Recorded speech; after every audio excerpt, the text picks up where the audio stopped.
Hello, beautiful people. I'm waiting for Mr. Matt to join.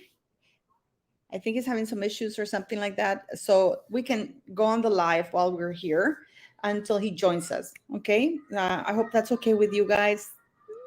So hopefully he'll be able to join us soon. But I wanted to talk in so many topics today. And hopefully Matt will join us pretty soon. So, how are you? First of all, happy Easter. I don't know what religion you are. I am a Catholic, so we do celebrate Easter. Can you guys hear me? Hello, hello. Can you guys hear me okay? Because I always get people saying, I can't hear you.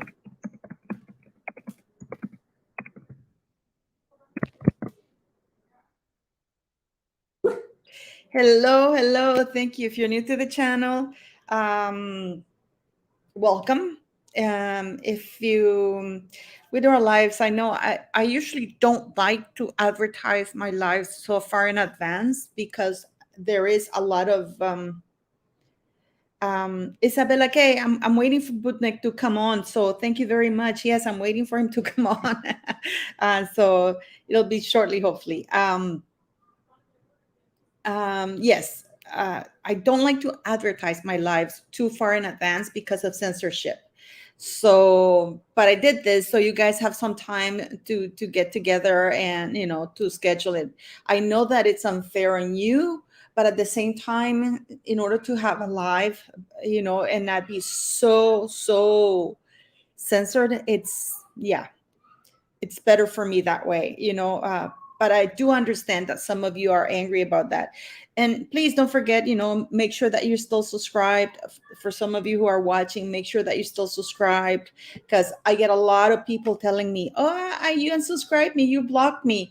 Or I don't do that. I really don't. The more subscribers, the better, even the haters. So, because I can guarantee you that some sugars are going to sign up, because I do my chats. The people who can comment on my chats are only the subscribers. And they usually my subscription my subscribers go up when I do my lives, because a lot of sugars log in or subscribe just to comment on the chat. Melissa Booker, hola Paula, ¿cómo está? My Spanish isn't good. Your Spanish seems all right. So yes.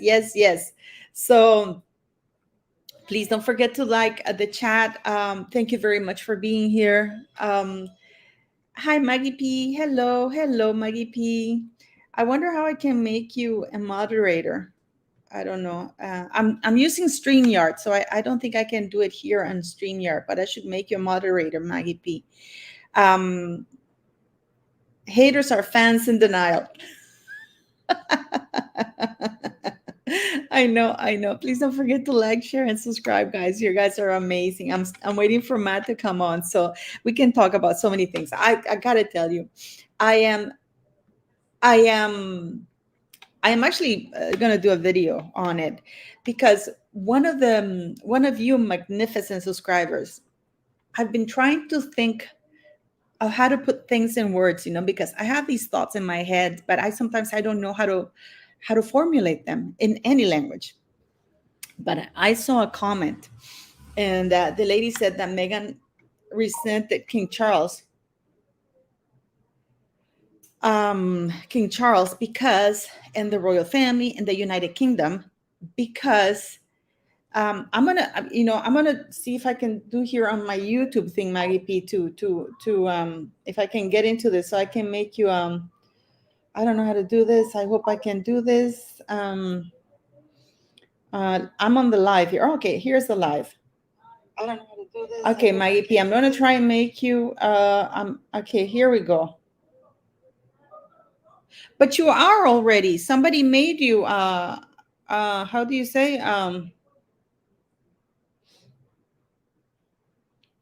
you're already a moderator, Maggie P. You are already a moderator. So, but I and yeah, so and my what I'm getting at is that viewer said something that and it hit the spot where it said that Meghan hated or disliked the United Kingdom. Remember in her Netflix thing, let me preface that. Let's rewind. Remember in the Netflix episode, Meghan said that she was never treated like a black woman until she got to the United Kingdom. You guys remember that, right? Hi, Pancakes. Hello, guys. Thank you very much for joining me. Please don't forget to like the chat, the live. Um, so do you remember that on Netflix? I remember that very clearly. Okay. So, and then I saw this subscriber who made that comment that she was talking about Meghan Markle resenting the United Kingdom because the United Kingdom actually celebrated the fact that she was mixed race. And they celebrated the black part of her heritage, not the white one. And this is why she was so resentful, because it is always my opinion. You know, I did a video and I can't remember the name of this actress. She was in Four Weddings and a Funeral. And let me see who's there. And the cast. Andy McDowell. So I was right. Um, she remember how she got her haircut to look like Andy McDowell because she swore she looked like her. She didn't cut her hair to look like Aretha Franklin, not even Whitney Houston. No, she cut her hair to look like white Andy McDowell because that's who she saw herself as, white. So just like Oprah, they resent the fact. This is just my personal opinion. I really believe that Meghan resents the fact that she has black heritage. Okay. So, but that's just that's just my opinion. I'm trying to look at it.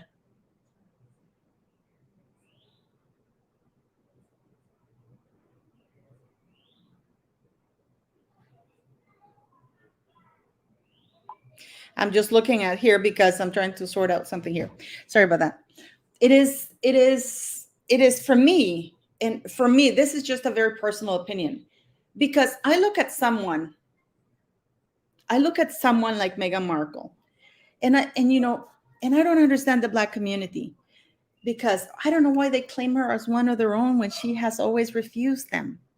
You know, I can understand her being angry with Charles for hiring a black choir.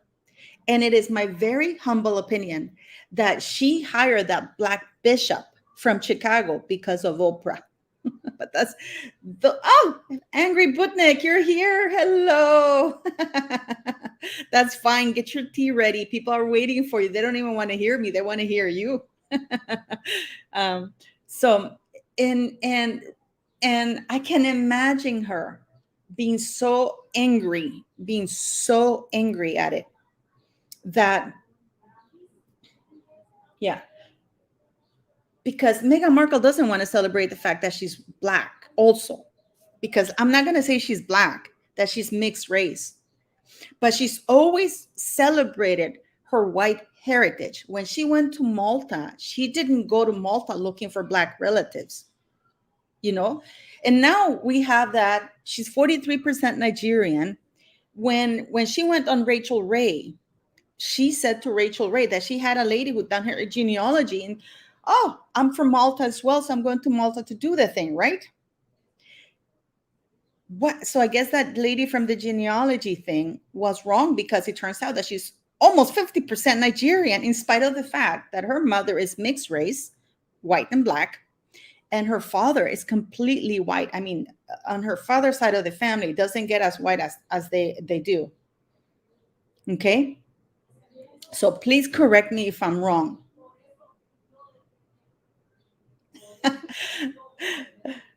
You're going to the gym. So, and the Angry Bootneck is coming on, guys.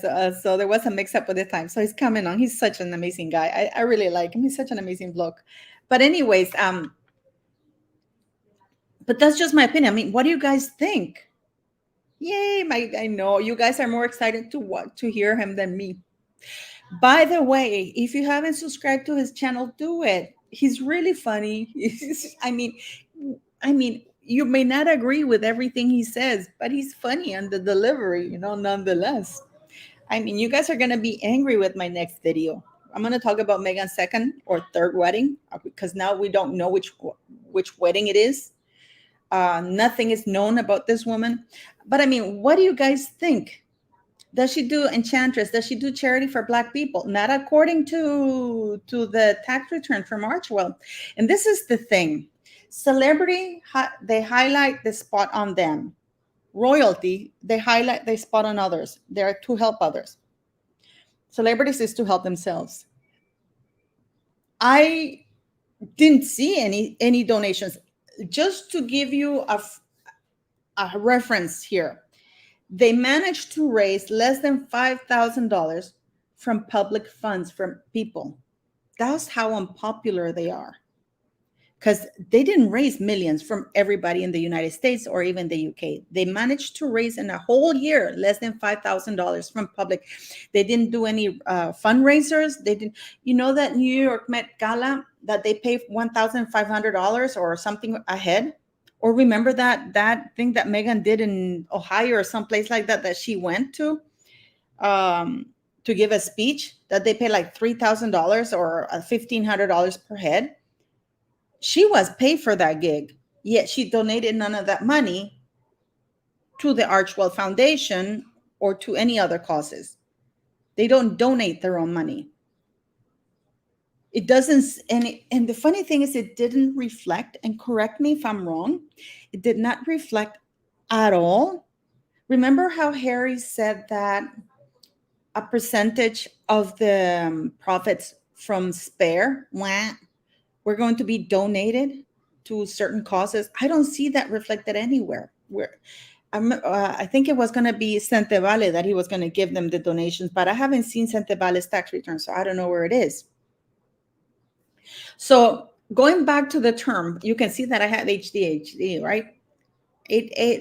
Well, anyways, I have attention deficit disorder. So going back to the Blackness thing, can you imagine Meghan Markle walking into the church and seeing that huge Black choir?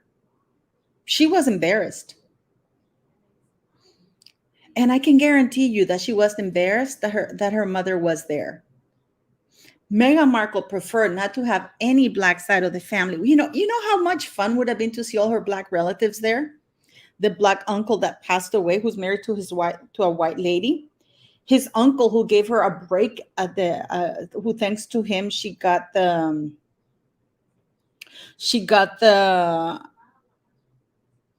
internship in Argentina that her father paid for.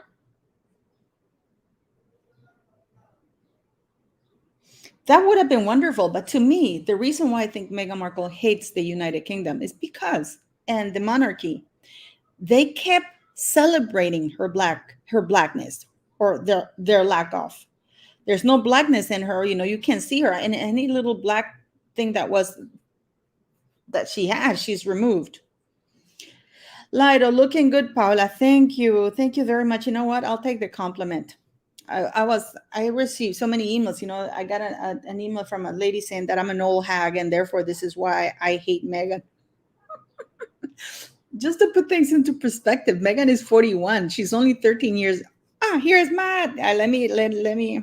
Here's Mr. Matt. Looking old. How are you? I'm fine. Matt, I don't know if you know this. Welcome. Thank you for joining me. These people have been harassing me about you. They want to hear you. They don't want to hear me.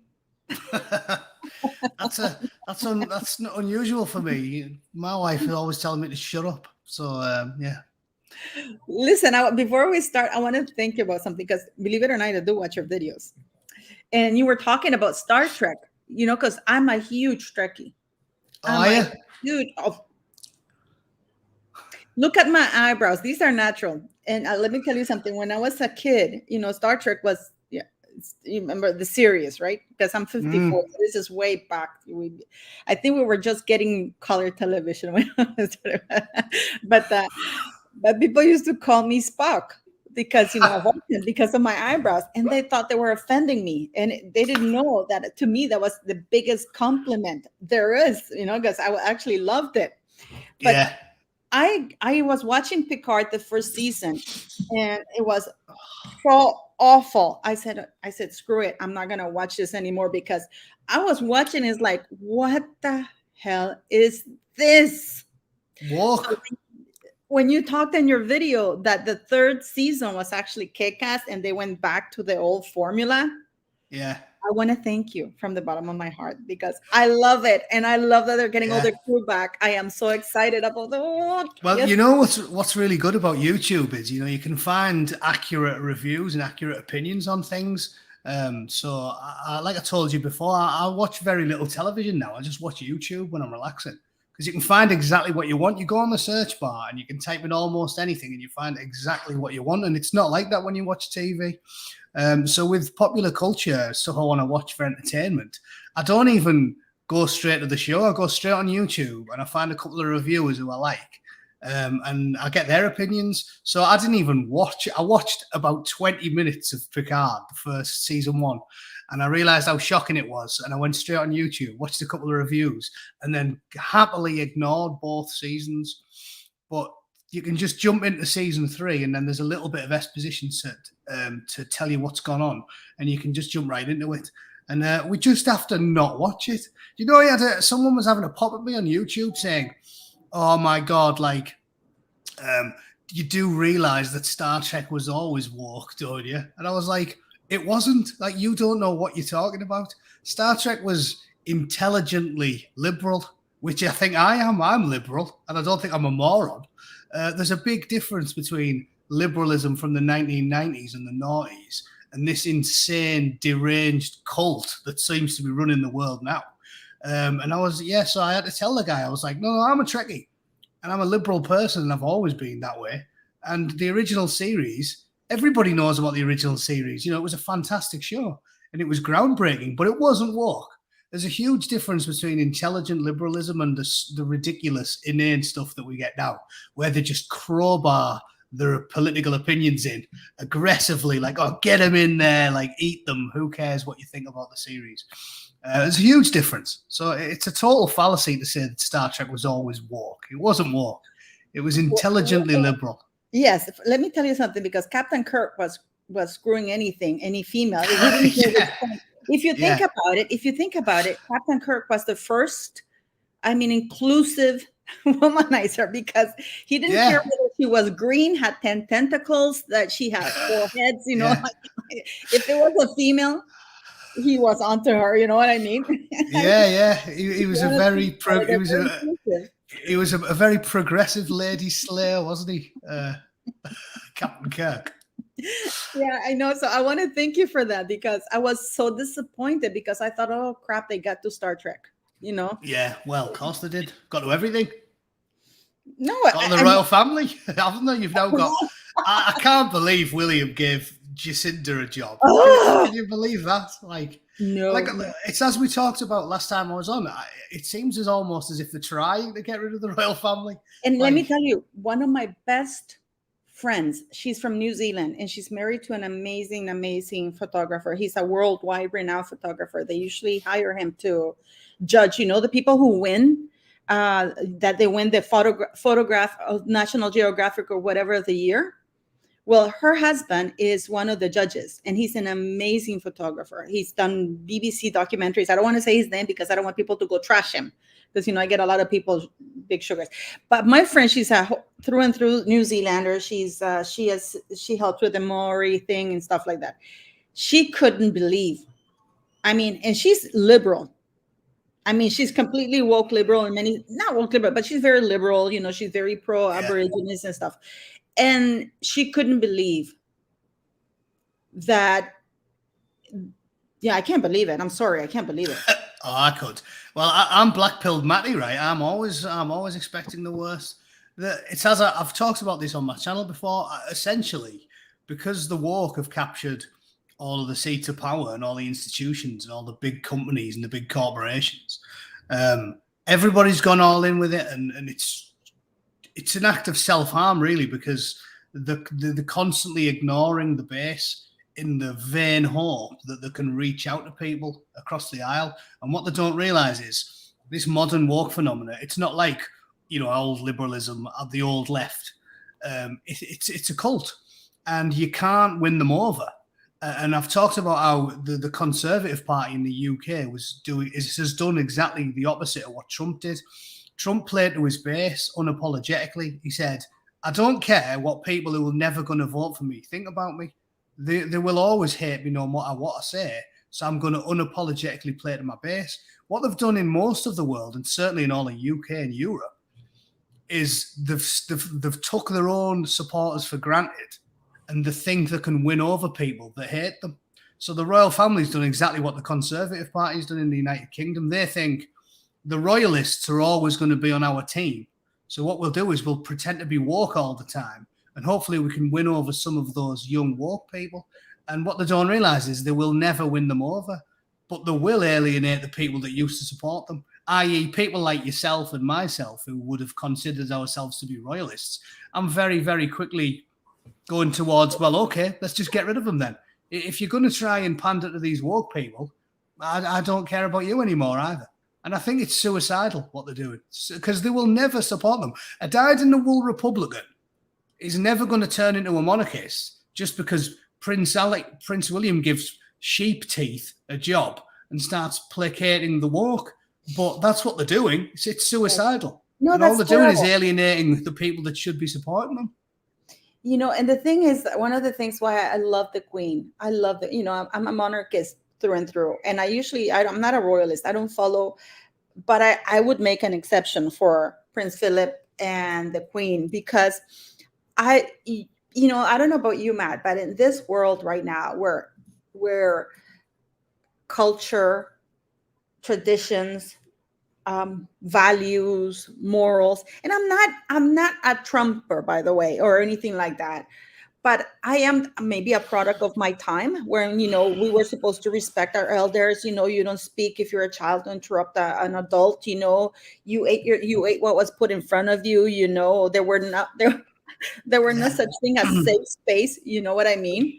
Anywhere, I see men, I went to my safe space, and I'm like, I went through 2 wars, and maybe I'm a product of a different era, but I love the Queen for that, because she stood, this is my moral compass. This is what I do. This is the right thing to do. But they don't care about the right thing to do anymore. It's about what is popular and what is popular and what is on trend right now, which is, and forget the values, forget anything else. It's just that we're going to appeal to this thing. And then this is something that they're going to later on regret, because one of the things that, always stand the test of times is moral and values. Yeah. Like, I'm really angry about, I don't know what you think about this, but I am really, really angry about this Dylan Mulvaney and this who Nike hired to do a women's campaign. And then Jeffrey Marsh, who's, in my opinion, somebody, he proudly announces on TikTok that he did a tampon commercial. Where's he putting the tampons? That's what I want to know. That's what I'd like to know. So I'm very angry about that, and the fact that the royal family are pandering to stuff like this. Like, I was very angry because people are talking about, what do you think about Harry and Meghan Markle not being on the balcony? We don't know. This is what people don't understand. This is the Mirror who published an article, and people are taking it as the Bible. They're happy because they read something that it's going to be good, that they like, because it goes against Harry and Meghan Markle. Okay. So, but actually the palace has not said anything about it. And there's a saying in English that, somebody who rains on your parade. I have bad news for you people. When Charles got married to Camilla in 2005, and I have it here, I have actually the thing that Charles put out. He said that And the only reason why he put it out is because he knew that Camilla was not popular at the time, and that if he put forth that she'd be known as queen, that there was Yeah. no way anybody was going to allow that marriage to go on. He was full on. There is that official statement from Clarence House saying that Camilla was going to be known as princess consort. And that is why everybody was, oh, whew, okay, you can marry her, but she'll never be queen, right? Yeah. And then in 2020, okay, people say, oh, that was 2005. No, in 2020, as our beautiful late queen approached, her latter years, another statement from Clarence House, because people wanted clarity on that issue. They said that nope, but then they changed the wording. It is not the intention to have her. The intention still is something like that she is going to be known as princess consort, right?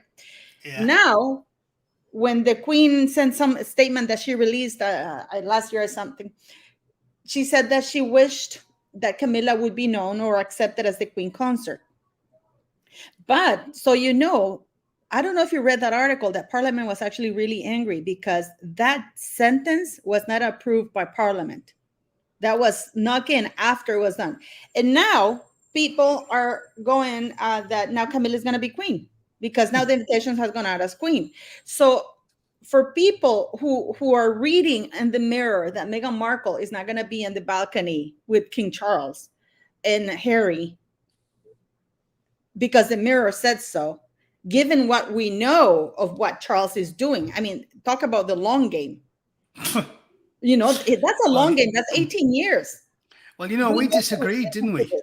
We disagreed last time we talked, and you were saying there were, and I was saying there wouldn't. And now I'm like concerned that I'm going to be wrong, because they seem to have suicidal tendencies. Like, think a bit. Prince William knows that Jacinda Ardern is one of the most divisive, aggressively woke world leaders of the modern era. So he must know that all of the stuffy conservatives, the centre-right, the right-wingers, even the centre-left, hates Jacinda Ardern. She's just another Soros appointee, globalist woke.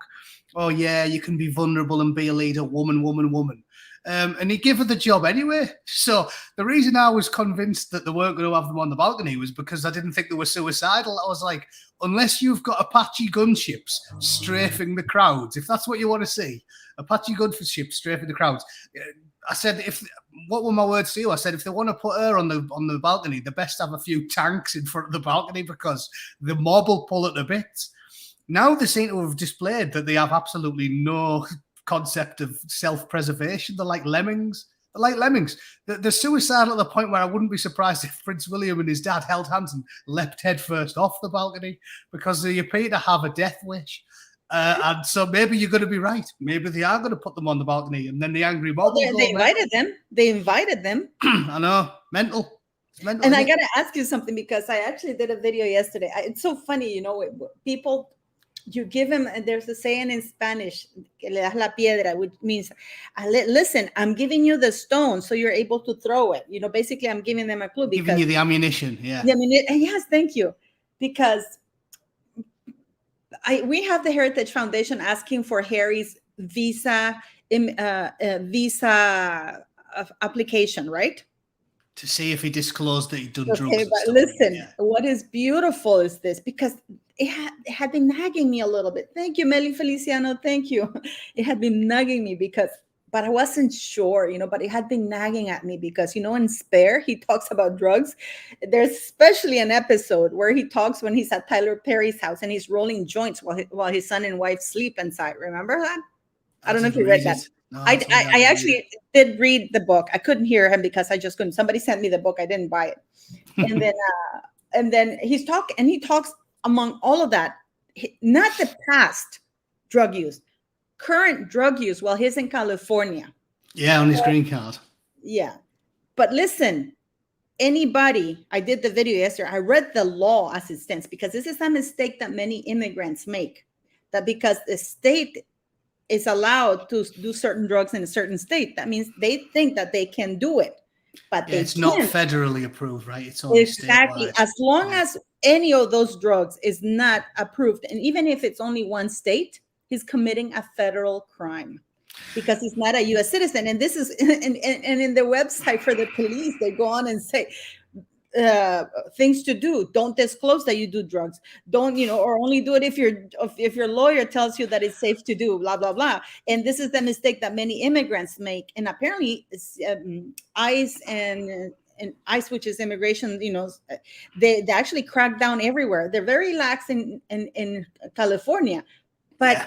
and people say, well, it doesn't really matter. Well, it's like describing a crime and putting it in a book to read worldwide and then doing all these interviews. I don't understand why people are not calling the police to go have The them. thing is, Paula, as I've said to you before, because I'm much more cynical and depressing than you are, I think it's sort of pointless because ultimately they've proved in the last few years that hypocrisy and a two-tier legal system and flagrant disregard of the law for one side whilst aggressively policing it on the other is Trump. the order of the day. So because we hate Harry, we all like to think, oh yeah, hopefully this will happen. But the fact is, it won't. Prince Harry could smoke crack on the White House lawn in full view of the TV cameras, and he wouldn't get his green card revoked. You'd get your green card revoked if you started smoking a deported spliff. and charged with a crime. If you had a quiet spliff in your back garden, you'd get deported. But he won't. He could dig up a former president and have his way with a skeleton on the White House lawn, and they're not going to do anything about it because there's one law for them and there's one law for everybody else. If Donald Trump can end up on criminal charges after we've had the likes of Bush the baby killer and Nixon and I am shocked. I want to talk about that. About doing all the things that they've done, and they all get completely ignored. There is no justice in the United States. The Lady Justice does not wear a blindfold. She wears a pussy hat and a fuck Trump t-shirt. That is justice in the United States. It's a sham. So Prince Harry can do whatever he likes. They're not going to do anything about it. Don't pin your hopes on something like that getting him, because he's going to do what he wants. Yeah, him and Hunter can smoke crack and punch hookers on the White House lawn in front of CNN. Nothing's going to happen to them. I mean, the videos of him crossing state lines with that drug, because it clearly was going from state to state. Those photos of Biden's son, if you've seen all of them, I've seen them all on Reddit. Like, they were just disgraceful. It wasn't just like the ones where he's smoking crack. There's ones where he's like behind a hooker and he's proper grabbing her hair. Like, it's detestable. Like, if Trump had done anything like that, they'd be like, oh my God, he's a rapist. It's unbelievable. Never mind that. If Trump was caught in a video doing drugs, he would be charged. Oh, he'd be done. He'd be done. But like I said, I want to ask you about that. I want to ask you about that because I did a video. People were trashing me, calling me Trumpist and stuff like that. But the thing is, Matt, where I grew up in a place also, I share my time between Canada and Nicaragua. And I don't know if you know a little bit about the story, but we know about dictatorships here. And the first thing that goes is censorship. And then you follow, and they're very good at turning a political opponent as an enemy of the state. Of course, yeah. When they go after that, you're no longer an opponent. You're an enemy of the state. We have Hillary Clinton, who used campaign funds to fabricate the Steele dossier. I know, and deleted all the emails and all. And she deleted 33,000 emails. Mm-hmm. It's been proven that it was Hillary Clinton's campaign or foundation who funded that Steele dossier. And Trump spent his own money and they're doing him. Yes. It's his own money. And Barack Obama in 2008, he failed to disclose. Basically, he hid over $1.9 million in campaign donations. Oops, he got fined $375,000, the biggest fine there is for failing to disclose. That's fraud. This is what's happening to Nicola Sturgeon right now. I don't know if you're following that big. Of course I am. Yeah, of course I am. The thing is, think of it this way. Even the least of his crimes, which is lying about his blowjob, would see a man get criminally charged. If I was a manager at McDonald's and I was using my position of authority to get a gobble off the young girl who works on the drive-through window, I'm breaking the law. You're not allowed to do that. You're not allowed to do it. It's what Weinstein basically got done for, because you're not allowed to exert authority over people for sexual favors. He was the president of the United States. He was a creepy, craggy-faced, grey-haired old man, and he was using his position of authority to get sexual favors from a young lass in the Oval Office, and that's fine. But Trump can't spend his own money to keep quiet the fact that he had an affair. It's like, yeah, it's not commendable behaviour, but it's not the worst thing ever. It's like, yeah, all right, you're not supposed to cheat on your wife. At least he spent his own money. That's the point I always made about Trump. At least he spent his own money. Even when he was like first in politics, he got most of his money off his dad. At least it is. All the money Biden and Clinton spend and Obama, they got it off the taxpayers. They didn't have any money when they went into politics. They stole the money off the taxpayers. Basically, I paid for Bill Clinton's oral sex, and I paid for Joe Biden's crack pipe. It's doing my head in, at least. But the Trump family got their own bastard money from the private sector. All these scumbag politicians just stay. I feel like I'm the one buying crack and hookers for Hunter Biden, and it pisses me off. It's almost making me think tax evasion should be a morally justified thing. Let me tell you something so funny. I was watching Tessa Dunlop, who's a crazy commentator or whatever, and they were, I think it was a talk, or I don't know if it was Piers Morgan or something, and they were talking, these two British people, her and another British guy, and they have this guy, but it's terrible what he did. He cheated on his wife, and I started laughing. Because they're trying to, and in my mind immediately went to Biden. Biden is known to have a roving eye. Clinton, unbelievable. Absolute sex pest. Christopher Hitchens famously wrote a lot about King Charles and all the mistresses he's had. People think that the only one was Camilla. No, he had that Tanga lady who died of cancer, that Canadian lady who up until 1992 was still having sex with him at Buckingham, at his home. Yeah. It wasn't even Buckingham Palace. It was where they lived, where, like 15 minutes away from Camilla. And I'm looking at these people because they're criticizing Trump because he had an affair. He's a billionaire playboy and he's got a trophy wife. She's going to have knew when she married him that he wasn't going to stay faithful. Really hot 40-year-old women don't want to marry blokes 30 years older than them. They're going to know what's going on. I mean, I could even segue into the Charles Camilla debate because maybe we disagree on this as well. I was one of these people who, when I was young, loved to criticize people for that type of thing. But now I'm a little older, I do look at that and think, I do almost feel sorry for Camilla, because a lot of people in England who've had dealings with her, the charities and stuff, have said that she is nice and she's agreeable. And I was thinking about it, when you really learn about the background of that relationship, and I know this is sacrilege to most British people because they love Princess Diana so much. But essentially, who are we to judge when it was basically using ancient rules where you just do arranged marriages and try to do it in the modern era? And what is apparently well known is that neither Charles nor Diana were really into each other. It was arranged by the families and they were trying to do the duty and do the old arranged marriage thing. But it seems to have been well known that Charles actually did love Camilla and he was always into her. So Diana was like, well, okay, then we can both do that. Because I know Diana was a bit of a yo-yo knickers while she was married to Charles, right? She was shagging Oliver Carling, or is it David, what's he called? William Carling, the rugby player. She was shagging that Oliver Hoa, the doctor. She was shagging loads of blokes while Charles was married. That was after when Charles went back to Are we convinced all of that only ever took place after Camilla? No, I mean, we can agree to disagree. Let me tell you something. I don't mind that Charles was in love with Camilla. Camilla was not in love with him. She was absolutely in love with Andrew Parker Bowles. This woman stalked this man for 6 years until he finally married. Oh, Camilla? Yeah. Now you know more about them than me. Try to Google the articles because and now they're suddenly gone. They've erased them because she was absolutely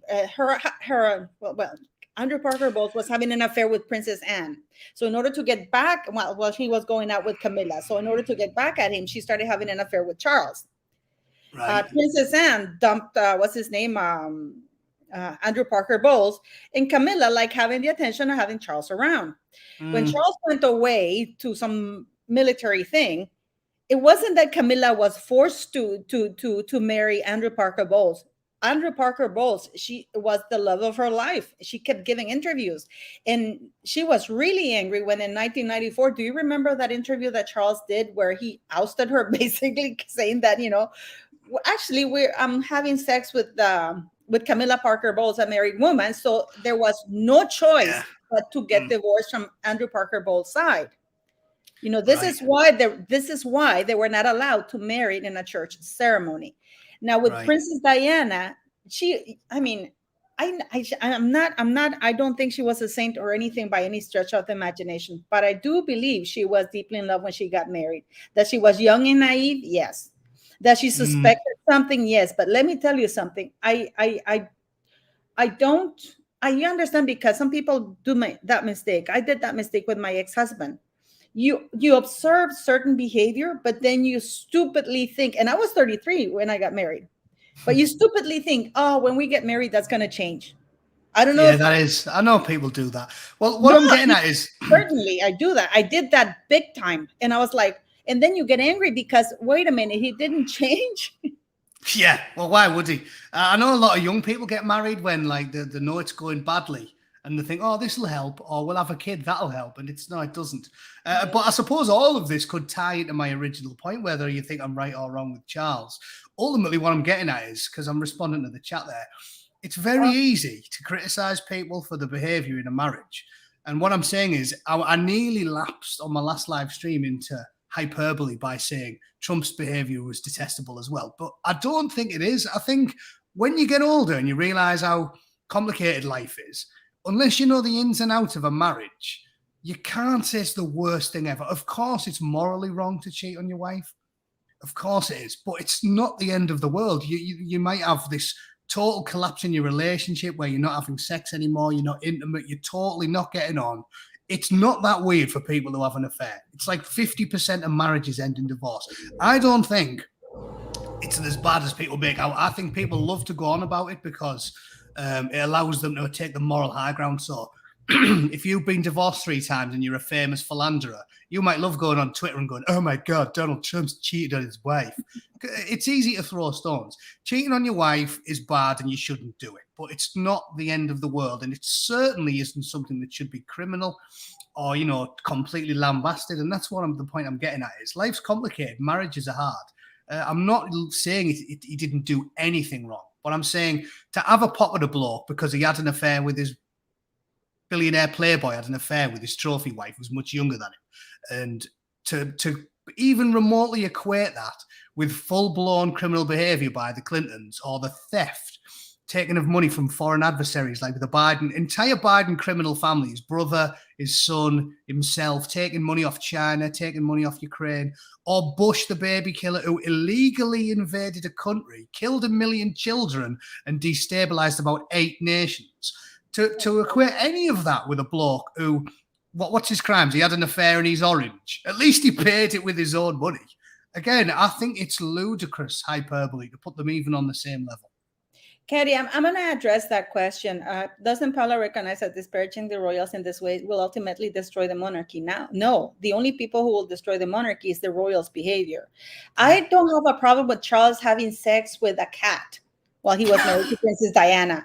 The problem I have with is that they disparaged her to justify his affair, because this woman thought she was going insane. It's been confirmed that Camilla was briefing the press from 1982 till 1992 in order to disparage Princess Diana to justify their affair.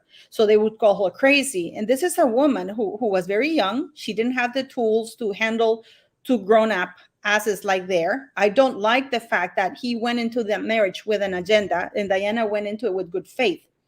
You know, when Camilla's asking you, where do you hang out? So to make sure if she was going to come in and ride horses. I don't have a problem that Charles wants to screw a snake.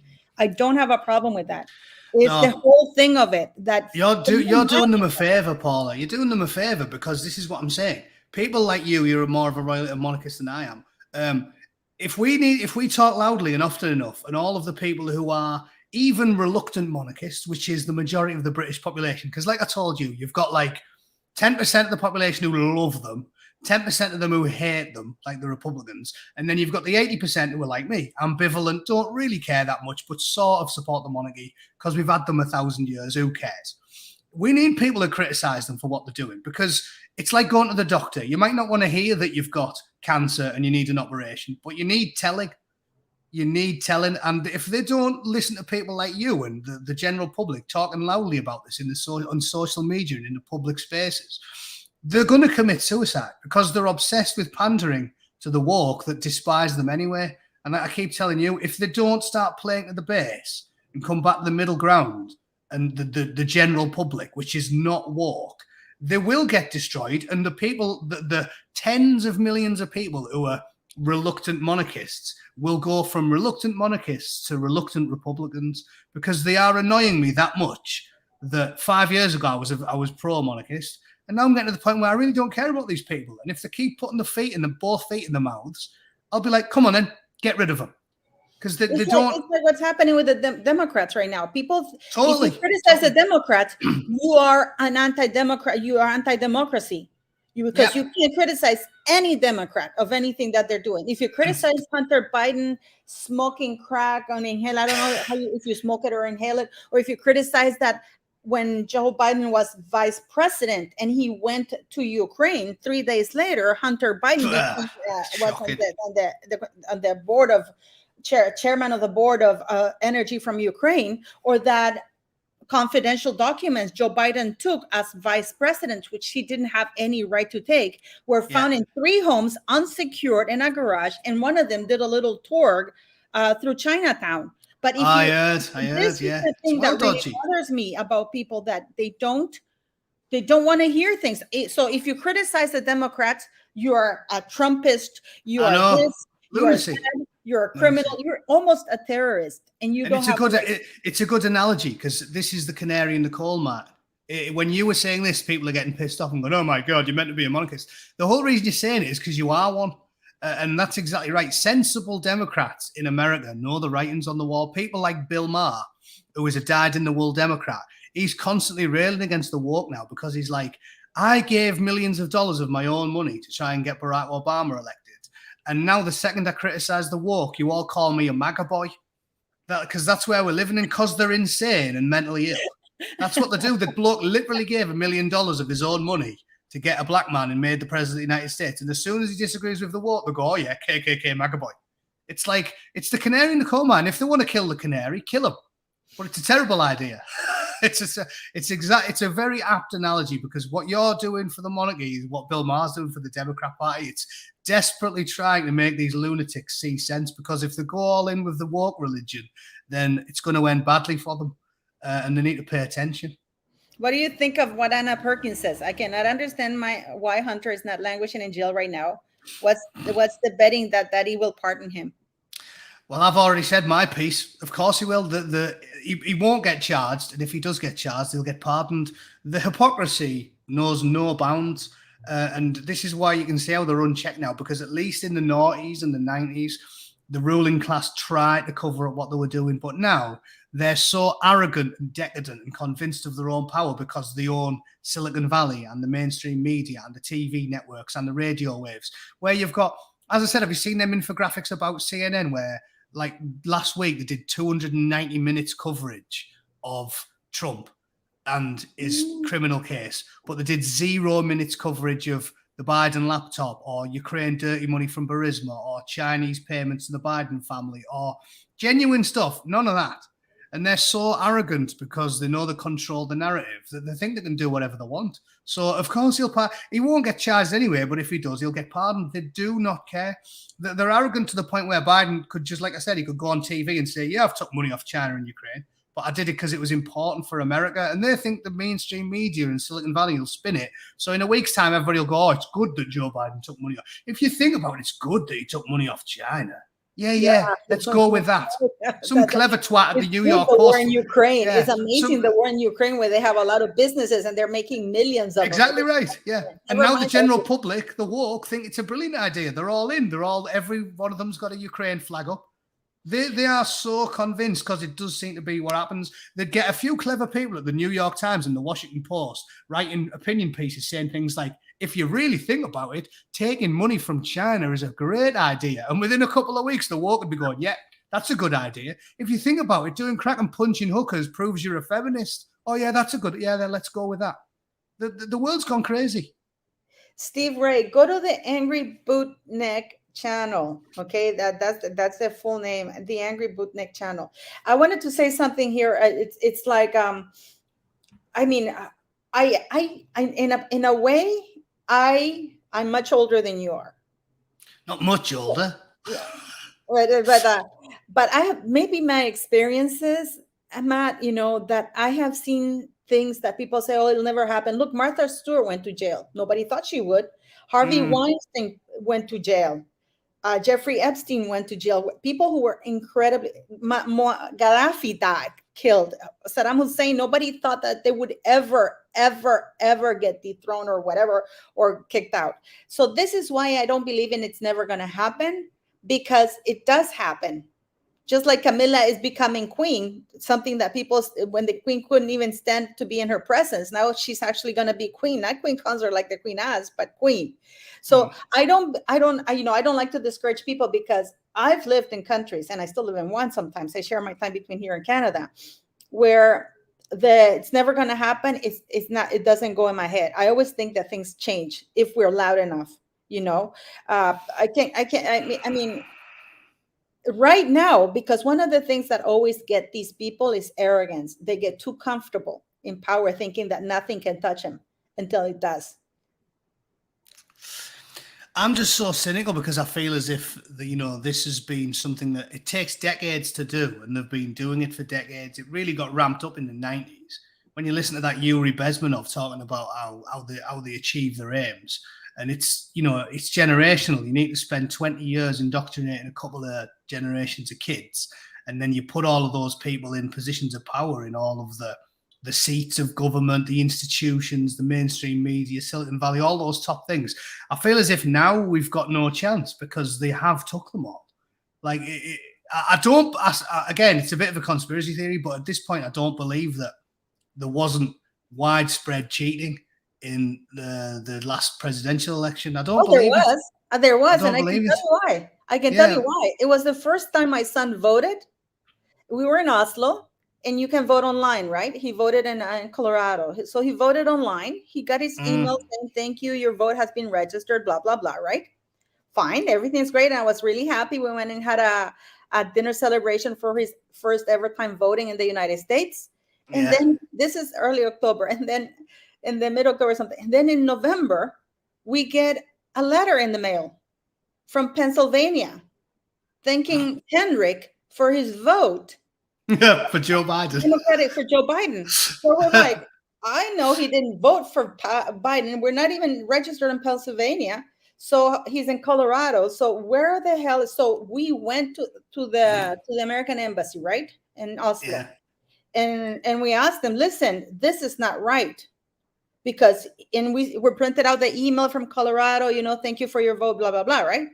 And we went to the American embassy in Oslo, and they said, well, there's nothing we can do. Why don't you get in touch with the authorities, in Pennsylvania and Colorado, because, And you're still optimistic.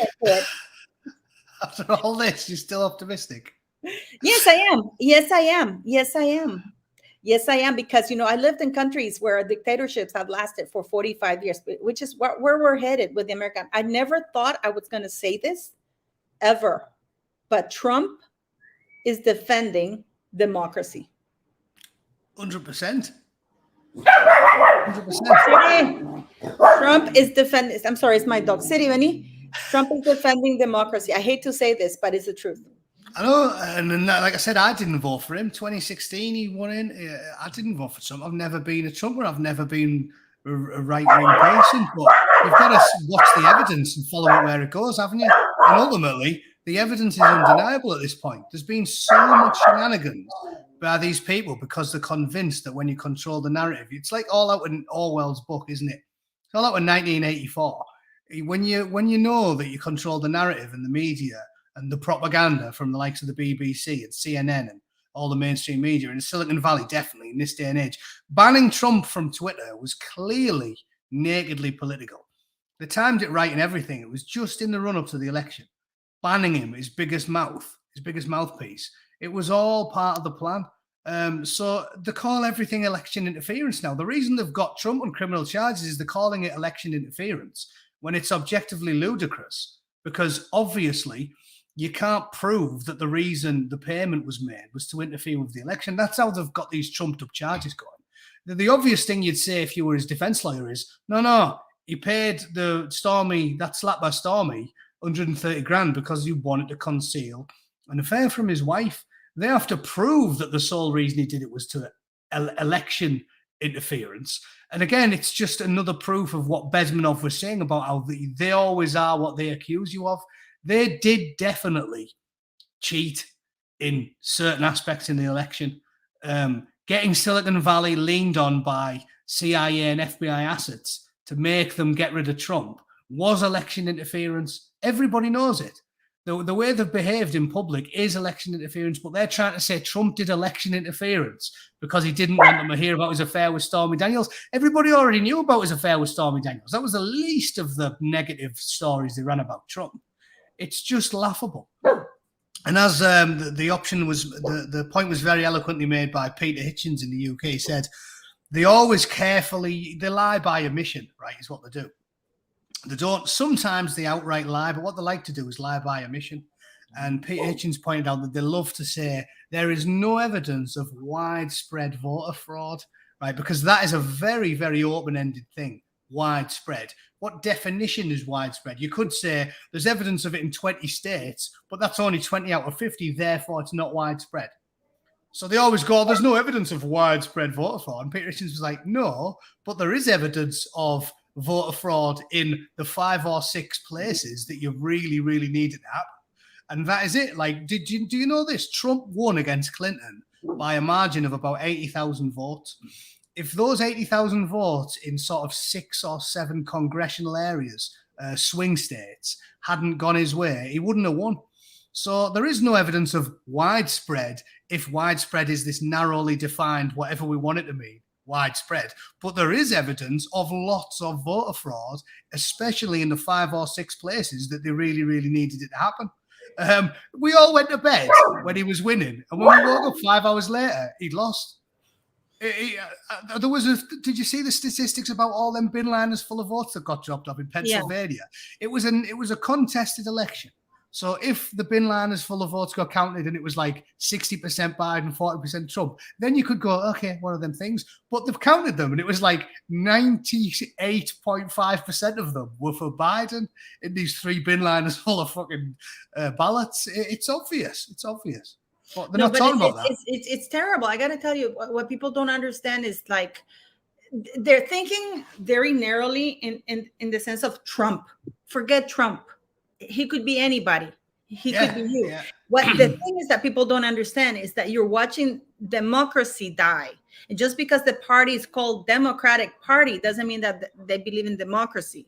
No. Because what's happening right now is not democratic at all. This is not democracy. And I recognize the signs. I've actually spoke about this a while ago, because the moment you start,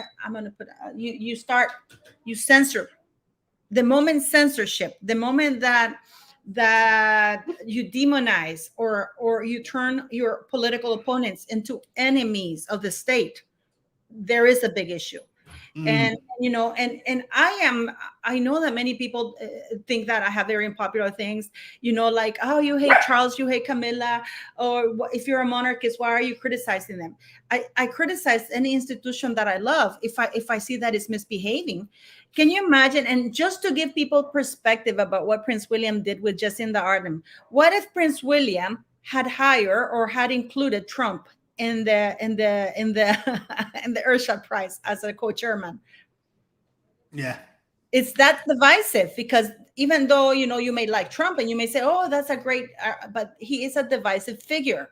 He is a divisive figure. I'm not saying whether he's better or not, or he's not like Jacinda at all, but I'm saying it's just that he's such a divisive person. Obviously, and this is the point, right? The Queen worked hard to make the monarchy expressly apolitical, and it's what I'm saying about them appearing to be suicidal at this point, because Jacinda Ardern is one of the most politically divisive people that you can possibly think of, which is what I'm saying. So they are going balls deep in the woke ideology, thinking that if we do this, we can win over all these millions of people who've never liked us, and they can't, because they're in a cult. So all they're doing is alienating the people that should be supporting them.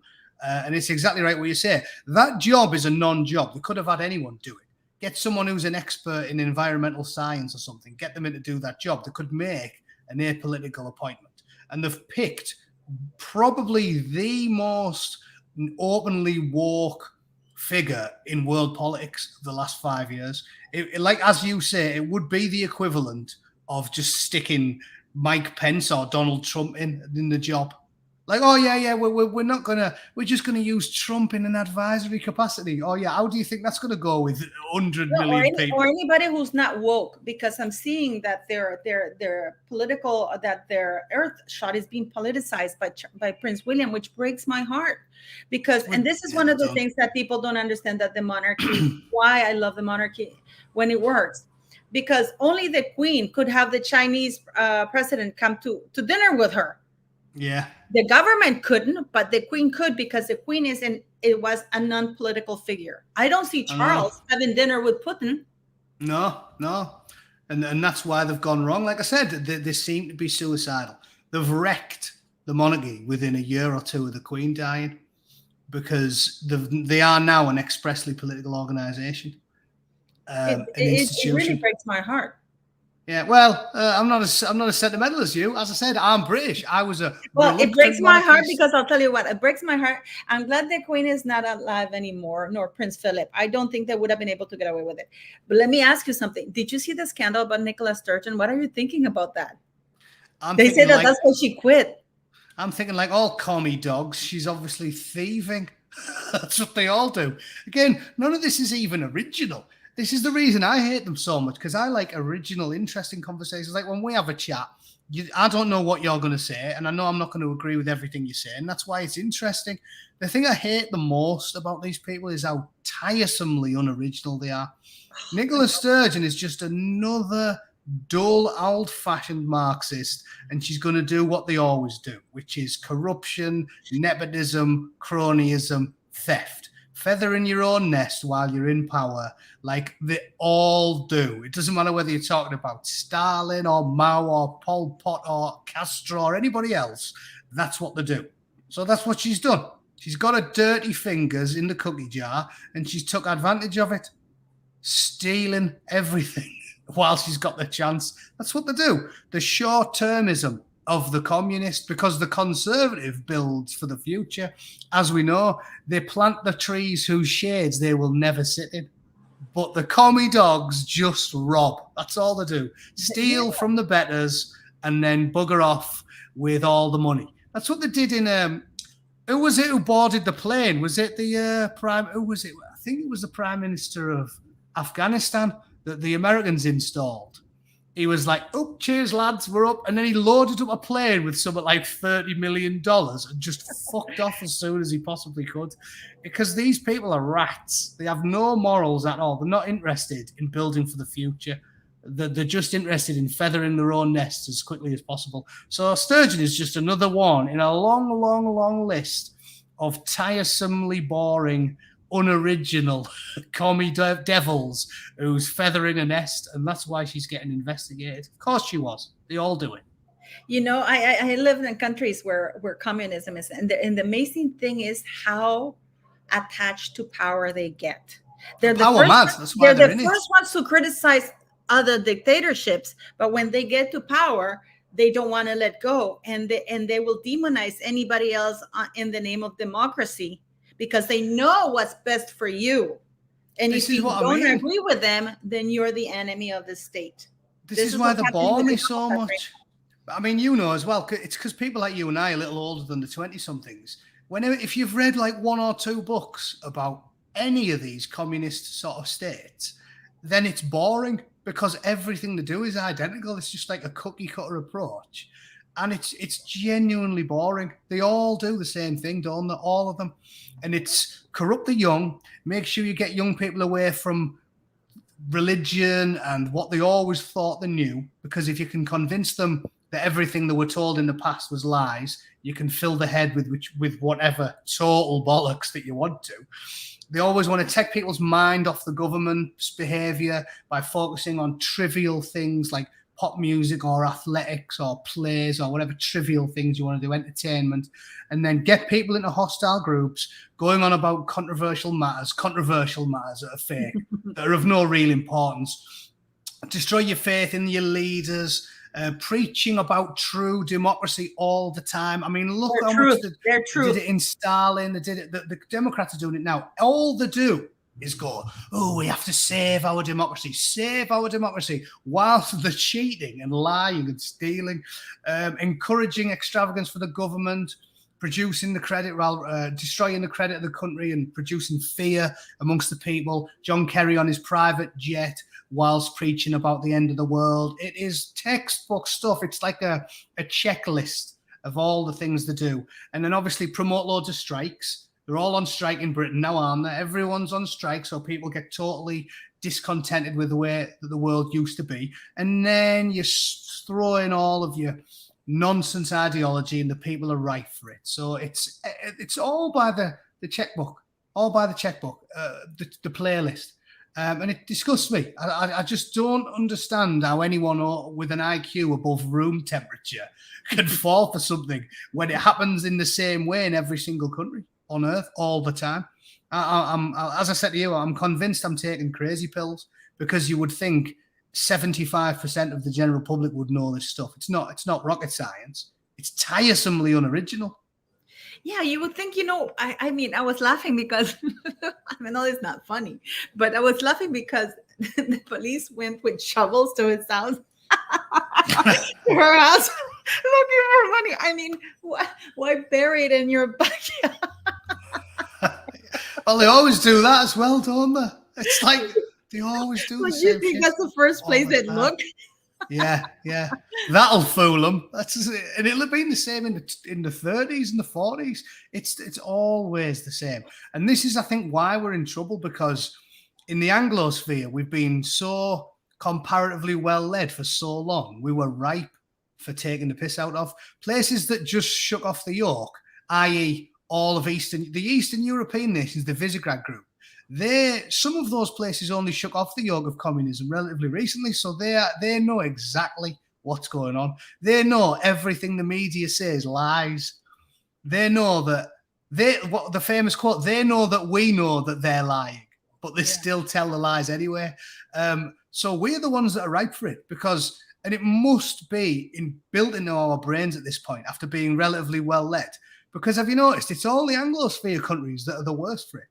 New Zealand, Australia, Canada, America, Britain, like those five, the people in those countries are just ripe for the taking. Because if you tried the shit that CNN and YouTube pulled in Poland, Hungary, they'd be like, we know what you're doing, you commie dogs. We know what you're doing. But in England, Canada, New Zealand, because we've never lived under that yoke, everyone goes, it'll be fine. It'll be fine. We're almost arrogant, and I think that's our downfall, because we haven't had the commie boot on our throat for centuries. We go, it'll be fine. It'll all work itself out in the end. That's why Australia, New Zealand, Canada, Trudeau passing wartime emergency powers to stop Canadian citizens from having a little protest.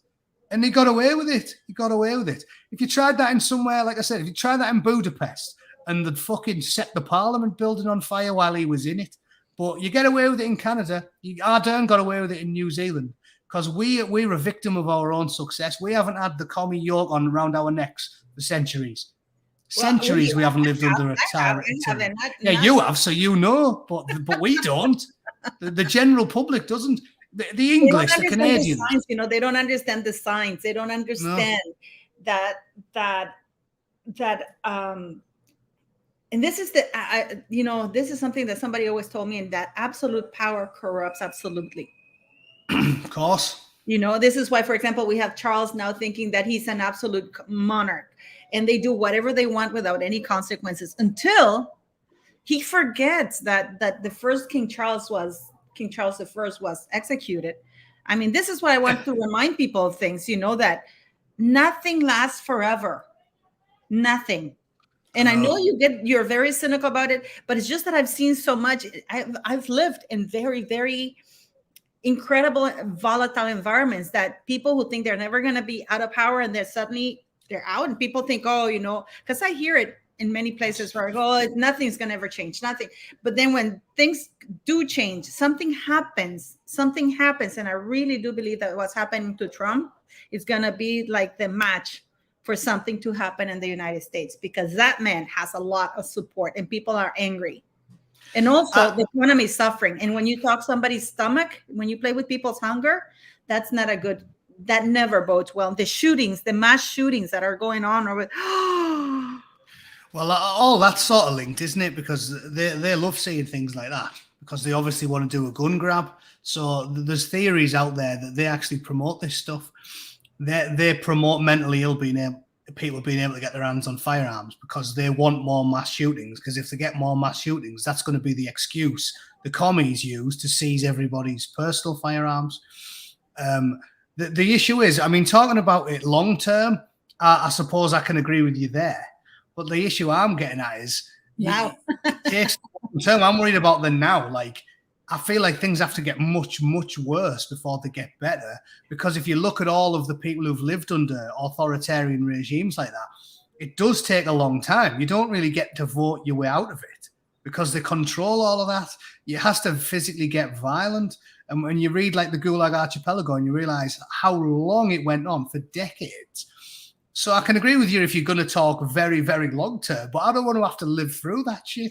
I'd prefer that we fix it before it gets that bad. King Charles has invited Joe Biden for a state dinner for a second time. I mean, this is Joe Biden is surrounded right now, whether people in the United States know it or not, in huge scandals. This man, what he committed. As a vice president, there was absolutely no way he could take the documents, confidential documents that he took to his home and have them stored up in a garage or somewhere unlocked. No. Okay. Well, you hear a lot of truth about that stuff when you listen to the Trump rallies. I heard him talking about the process for declassifying documents. And again, the way Trump did it was the way everybody's done it. Yeah. And everybody's always done it that way. Nobody's ever caught it. It's never been a problem at all. It's hugely different from the way Biden's done it. It's like talking about, they all go on about Hillary Clinton's emails, but yeah, because that was criminality. The way he did it wasn't the same way they did it. No, he was just more of this. Classify it. It's just more of this staggering hypocrisy where they'll just get him on anything. That's what I mean. Charles has invited this man who is involved with Ukraine and has business in Ukraine and China. Our biggest adversaries. Yeah. And he's inviting him to a state dinner. I hope he doesn't fart in front of Camilla again, because the last time he farted so loudly, and I mean, there was a conversation. He actually shut everybody up. I don't think he knows he's alive. I don't think he knows where he is. And let me tell you something. I do think Jill Biden is a criminal for allowing that to happen, because she knows her husband is not competent to be president. Yeah. Oh, shocking. You would think any wife worth a salt would just outright refuse allowing him to run when he's in the state that he's in. And then there he is dropping his trousers in front of Camilla, like someone's ripped her wet telephone directory in half, and just tolerating him. I can't believe it. I think, like I said though, I'm black-pilled. I'm as cynical and depressed about it as I think you can get, and I don't think it's going to get better anytime soon. We'll see. We have, for example, the next thing we're going to see is, I wouldn't be surprised if Charles or Prince William hired Dylan Mulvaney, the trans woman, to be their PR person for the woke people. That's how bad things are right now. Yeah, it wouldn't surprise me. It just made me laugh because I'm expecting it. It wouldn't. No, I'm serious. So for people who are wondering because they read in the Mirror, that Meghan is not going to come. At this point, I wouldn't be surprised if not only were they on the balcony, I wouldn't be surprised if Joe Biden leads them out on a dog leash and Prince Harry's wearing a gimp costume. Like, it's got to the point where nothing surprises me. They could all be in S&M gear and they'd come out and get some 8-year-olds to work on the balcony. That's the type of thing I'd expect from them now. The world's gone completely mad. We're getting Meghan getting an award for elevating women. This, in my opinion, a big bully. She's getting so far has gotten 3 awards. The People's Choice Award. She's gotten the Gracie's Award. I don't know what for, and now she's getting the Miss Foundation handed to her by Gloria Steinem. What people chose that award? What type of mentally ill people choose? Well, the apparently her People's sugars. Choice People Award? go and click and vote, and those who get that Spotify, I don't know, because they control the algorithm, so they're able to put somebody behind. She never dethroned Joe Rogan. If you go by views and subscribers, subscriptions or views by Joe, Of she never. course. Of course. But yet, the most watched. Have you read what they put at the Miss Foundation, Meghan Markle's new bio at the I mean, I thought I was reading. If you read that bio at the Miss Foundation thing, you would think this woman, you would vote for this woman. Total fiction. She dedicated her life, to doing this, and how she's won. She's a bestseller. Her book is a bestseller because of the bench where she bought most of the copies, or she Archwell. I mean, I don't understand where $13 million. Thieving. Meghan Markle's biography is the greatest work of fiction since The Lord of the Rings. That should be a bestseller. Completely fictional. Yeah. That in itself should be a bestseller. Meghan Markle's, that's a fiction work. Fiction. I was reading that and I thought, who the hell am I reading this for? It should be next to the Gruffalo in the children's fiction section. It's ludicrous. But this is where we go when this is the thing about, and this is the scary part for me, that because people don't know what's happened in the UK or her lies, or people are so easily manipulated, like you say, these people, even though they might have an IQ above room temperature, but they're easily manipulated. If she starts putting that loud enough and the media out enough, people forget about who she is. I mean, Gloria Steinem is handing her an award for elevating women, and Gloria Steinem has been very vocal about not being royal and blah blah blah. But Meghan Markle is on their website not as Rachel Meghan Markle, but as Meghan, the Duchess of Sussex, is the one who's receiving the award. Brilliant. I love From it. Gloria Steinem, so I mean, but the people in the United States, they did, well, the few people who know of them, this is where we are right now. This is like the Democrats with Trump. Trump is the evil man. He's the orange man. He is, like, I am actually the orange oracle. The orange oracle sees all. I'm honestly, okay, no screwing around here. I am absolutely shocked about, and by the way, I just want to clarify something here. 34 counts doesn't mean he committed 34 crimes. There are 34 counts on a charge, but they're only valid because, and this is the thing that the district attorney still hasn't said which crime it's the one that he was supposed to commit, because the reason why they're charging him is because these are crimes because he was intending to commit another crime. Mm-hmm. But they haven't said which crime he was intended to commit. And it's just supposition anyway. It's the flimsiest case since, well, any that I've ever seen. Again, and I don't want to sound like a barroom lawyer, but YouTube, you can watch experts.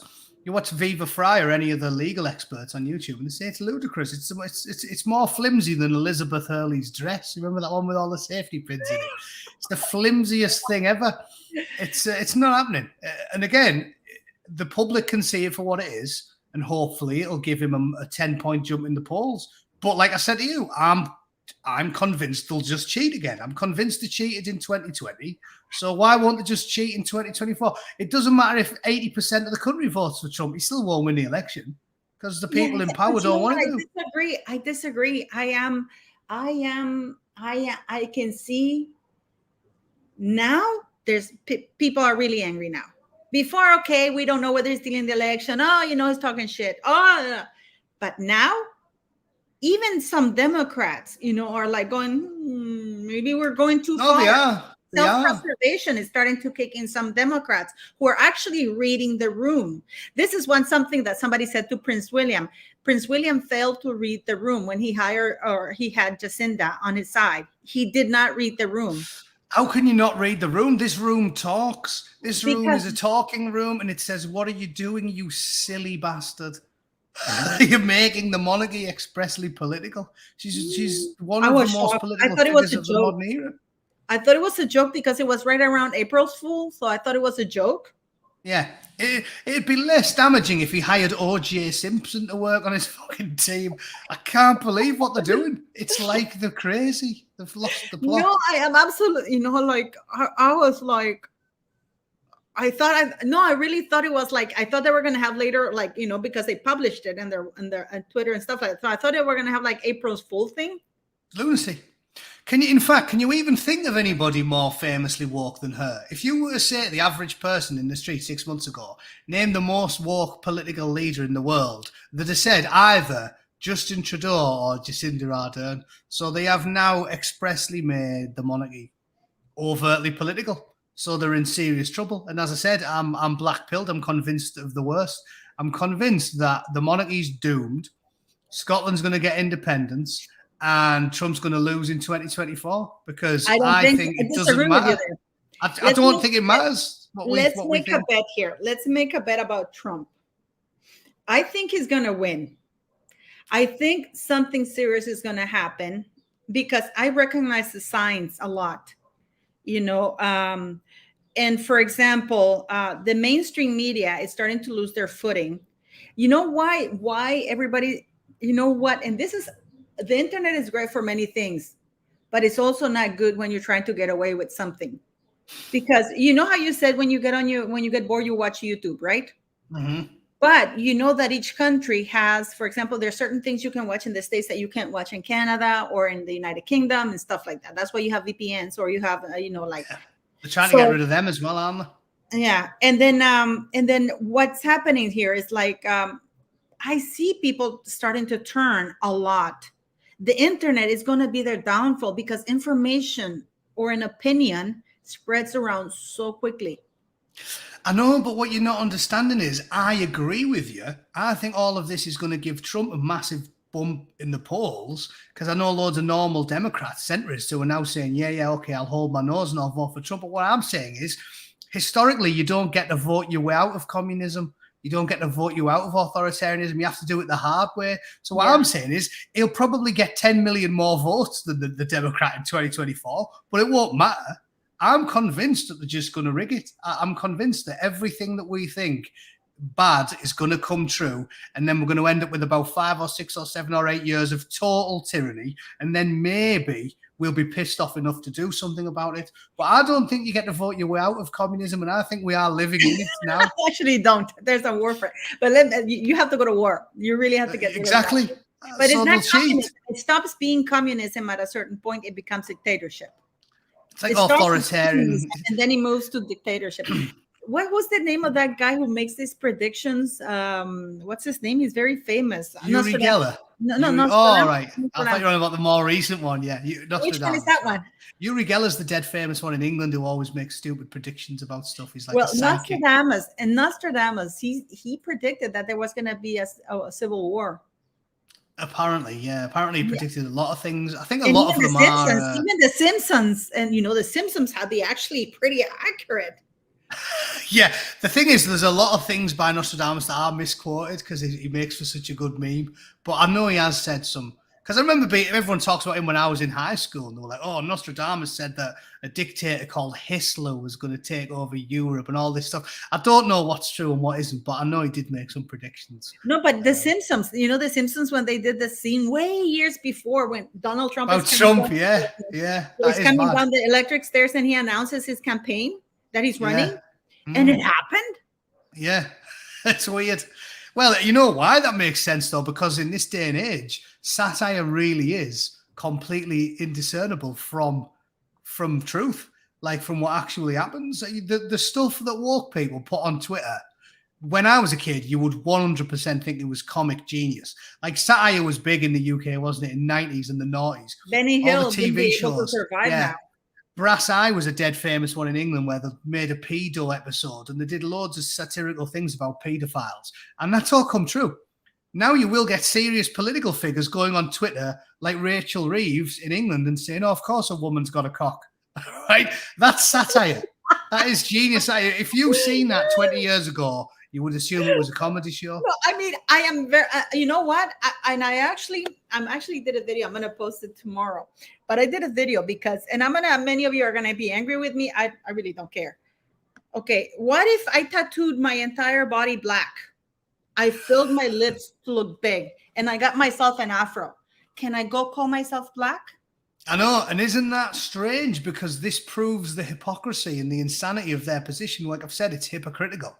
Because you must surely concede that something. I just think this is really funny. But that's what they do. Not only do they say that now, they say if you don't agree that a woman's got a cock, you're a hater. You're a bad person. You're a bad person. You. So they lie, and if you disagree with the lie, you're a bad person. Not only are you a bad person if you don't think a woman's got a massive 10-incher, you think that black people are all detestable. These are the crazy leaps that they make. And what I'm saying is, this is why it's a hypocrisy with the race thing, because you must concede race is on a spectrum far more than gender is. You can get black people, you can get people like Meghan Markle who have got some black heritage, but you can't tell they're basically white. So they just say I'm black, and they are black. So that is a way bigger, a smaller difference than changing your gender. But transracial isn't a thing because the woke don't want it to be a thing. So when a massive burly New Zealand Hillary Hayward Thomas, aka Hillary Baldwin, who's from Spain, how do you say Filipino? Yeah, but you know what I'm saying? Objectively, Laurel Hubbard, that massive burly truck driver bloke from New Zealand, suddenly says he's a bird, and he's like, yeah, I'm a fucking woman, mate, yeah, while he's doing bench press. And they're like, oh yeah, he's definitely a woman. But then you get someone like a person who wants to be transracial, like there's been numerous famous ones. Rachel Dolezal was a famous one in the UK. Yeah, I was going to say, she hates white people. She looks like a black person. She lives her entire life as a black person. She has black children are black, unlike Meghan. Her husband's black, but she's not allowed to be black. But I'm allowed to be a woman if I just say I am. I could literally get my cock out on this stream and say I'm a woman. And if you disagree with me, you're a bad person. This is what the Canadian weightlifter. Did you see this? The Canadian weightlifter, what he did? He went and signed up this big burly guy, like this truck driver from New Zealand. Yeah, Zuby, wasn't it? This out of the Canadian laws, because the Canadian law right now in some places is like you can declare yourself to be a woman and you can be everywhere. So this big burly guy signed himself up for the bench pressing weightlifting competition for women, but he just did it to take the piss out of it. And there was a trans person there who's a man with a cock, saying that he's a woman. And of course, he's beating the crap out of all the women, right? Never mind biology. So this big guy signed up and he actually went and he beat the trans and all the other and the women, right? And then he got out and said, I'm no longer a woman anymore. And he walked out with the trophy. And then he was taking the piss out of it. He won. Of course he won. Almost every single thing they say is illogical and irrational. And that's why the people have turned against it. But that perfectly illustrates what we're talking about. If I can strip naked right now and show you my big hairy back and my 6 inches on the slack, well, I'm kidding, it's not that big, and say I'm a woman, and you have to accept that I'm a woman, but you can't spend 10 years on the tanning tubes and have black kids and a black husband and only dress like a black and then go, I'm black, and everyone goes, fucking hell, that's nonsense.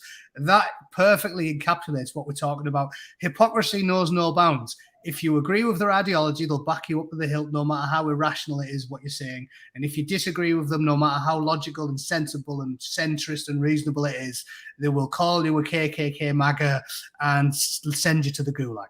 So but that's where we are. The social media doesn't help you because YouTube censors you. You know, I try to put a video. It was a little bit of a satire, saying I have a cock, you know, I am a man, or stuff like that. It was just something really funny I was trying to, and basically I uploaded it, and I kid you not, Matt, within 2 seconds, I got a warning from YouTube. Of course you did. And a red thing saying that this is not a strike yet unless you take it down. You know, and I'm like, okay, I'm not gonna put it, because it was just something funny because of this Dylan Mulvaney thing and this Jeffrey Marsh who got a tampon and all of this nasty. I mean, I am absolutely flabbergasted how it's like me, and I use the black thing. But can you imagine if I tattooed myself as a Maori, Aborigine person, and I said I am a Maori now? I can guarantee you the Maori will come and kill me, because Yeah. that's their culture, that's their tradition. You know, I've seen a meme that proves how irrational and crazed and deranged this stuff is, because it had the two options for every question, and no matter what you say, you lose. Because have you seen it? It's where they'll say, like, do you love black culture? No, racist. Yes, cultural appropriation, therefore racist. And it's like, do you want to live with black people? And it's like, no, racist. Yes, racist, because you're trying to appropriate their culture. It's like they make it so that no matter what you say, you're in the wrong, because it's politics. It's a political game. And that's what I'm saying. If you're on their side, they make it so whether you answer yes or no, you're being stunning and brave and tolerant. But if you aren't on their side, no matter you answer yes or no, you're a bad person. And it's nakedly obvious what they're doing. I think that's what's the most evil about them, is because people like you and I are still raised in a generation where they used to say lying was wrong. Don't tell lies. Liar, liar, pants on fire. Yeah. Now they're trying to make us all tell lies. If you try to live your life truthful and not lie. Your truth. My truth means pile of shite. My truth is blatant lies that everybody knows. And this is what they're doing. It's so wrong. They're trying to make good people into liars, because they're saying, if you don't agree with our lie, or demons, we'll sack you from your job. We'll sack you from. We'll get you locked up if we can. We'll throw you off social media. We'll cut your electricity off. We'll close your bank accounts. It's authoritarianism. They're not happy just telling lies themselves. They want everybody else in the world to be a liar, because when they gaze in the mirror and they look back at themselves while they're on their own and they're having a shave, they know that they're awful, detestable people. So they want company. You know, like they say, misery loves company. That's why if you're like an addict, you should never hang around anybody else that's an addict, because they want to drag you down. That's why they want everybody else to do it. Deaf and Dumb has a very apt name, because that's the dumbest shit I've ever read. Isn't this your truth? No, this is the truth. There's a big difference between the truth and your truth. The truth is objectively true, and your truth is complete fiction, whatever you want it to be. Up is down, left is right, if it's your truth. But the truth, up is up and left is left. And it's very sensible. Just to give you an example of this, there was this guy. You're going to see on my next video. There was this guy who they hate him because he believes that men are men and women are women. So there's this trans man who says, and he's an EMT. You know, he's an ambulance, and he goes, and if you call him, you know, he's there. And the guy goes, and the guy that they hate, they ask him, he asked the trans, if you come to a scene, you get called in, and then you have a biological male tell you that he's having a miscarriage, would you believe it? I've seen it. You've seen it, right? Yeah. And the guy's like, you can see, it's like, well, no. And what I love is the lady sitting behind him. You can see her laughing her ass off. Well, no. And then the guy goes, well, I know women who can't have children, but the point is that we can. And that's a freak of nature when we're unable to. But a woman can go to the doctor and say, you know what, something's wrong. I can't get pregnant, you know. But a man, if a man goes to the doctor and says, I can't get pregnant, the doctor will look at him and says, well, I mean, I don't know what a doctor would say, but I mean, we shouldn't even talk about it because it's so ludicrous. It's the tenet of sort of critical theory. We're talking here about it, Matt. Yeah, it's critical. It's the tenet of their ideology, isn't it? It's that life is whatever you want it to be. Reality is whatever you want it to be. It's the central tenet of sort of Marxist postmodernist ideology, but it's nonsense. Working class people, normal people, know it's nonsense, so you don't have to give it any more credit than that. University lecturers and writers love to write pages and pages about critical theory and postmodernism and all this. Normal people don't, like my old nana said, don't piss in my face and tell me it's raining. I know. I don't need to write a thesis about why I know that it's piss. I just know what it is. And I don't give them any more time than that. Like I said, your man there in the chat, oh, isn't this just your truth? No. Water's wet. And I know it is. And you can write as many clever pamphlets as you like about it. The masses know what's true and they know what isn't. And a big hairy-ass geezer weightlifter with an Adam's apple and 6 inches on the slack is not a woman, and nobody thinks they are. And you can come up with whatever clever, flowery language you like to tell me this absolute shit. but it's not going to wash because I'm not an idiot. And on that tirade, I'm going to leave you, Paula, because I have to go. No. Thank you for joining. Thank you, guys. Please, thank you for having joining. I love your talking to you because we're so woke and we're not. We're like regular people. I want people to understand we're just regular people. We're not. Yes, and we frequently disagree, but normal people Like don't we live can in laugh cloud about cuckoo it. land. Yeah, and they can. And they I can want to laugh thank about you for this. guiding me back to Picard because I actually had given up on it. You know, I was so disappointed. Oh yeah, So just don't touch the first 2 seasons. No, I don't. But thank you. Please go to the Angry Bootneck and sign up to his amazing channel, Matt. And thank you for giving me time of your morning. Okay, and you have a wonderful. Yeah, I enjoyed it. If I ever do get my channel back, I'll invite you on. Yeah. Well, when will that be? Do you know? I think they said my channel's getting put back on Friday. Oh yeah, Matt got suspended because, of course, censorship. I disagree with the communists. There's my chat. There's my link. Anyway, I've put it in the chat for you, so you can have a look. Yes. Yeah. Thanks for having me. Thank you. And I'll see you soon. I'll have you on. All right. Bye bye. Bye bye.